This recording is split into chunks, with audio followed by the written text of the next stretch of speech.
जंगल में काफी बर्फबारी हो रही थी। हर तरफ खामोशी और अंधेरा छाया हुआ था। मगर फिर अचानक ग्रैनी हाउस में तेज रोशनियां बाहर आने लगी।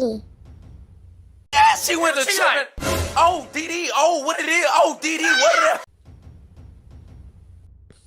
क्योंकि आज ग्रैनी का बर्थडे था और दूर दूर से स्केलेटन और चुड़ैलें इस पार्टी में शिरकत करने आ रही थीं।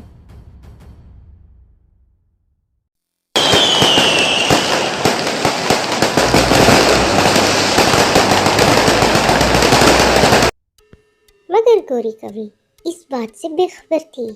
रात होते ही इसने मिट्टी का तेल उठाया और माचिस लेकर चुपके से जंगल की तरफ जाने लगी, क्योंकि आज सुबह ही गोरी कवि को अन्नू चील ने अपनी फसल चुराते हुए पकड़ लिया था और सारे जंगल वालों के सामने खूब बातें सुनाई। और ये सारी बेइज्जती गोरी कवि बर्दाश्त ना कर पा रही थी और इसके अंदर बदले की आग भड़क रही थी।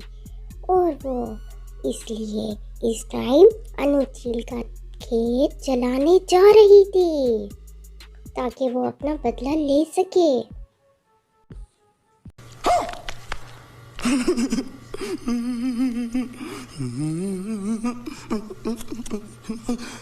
अरे मैं तो लेट हो गई, ग्रैनी खफा ही ना हो जाए मुझसे।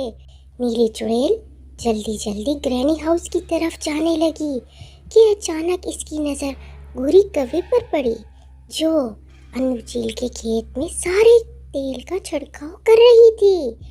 अब गोरी कवि माचिस जलाने ही वाली थी कि नीली चुड़ैल ने एक खौफनाक आवाज निकाली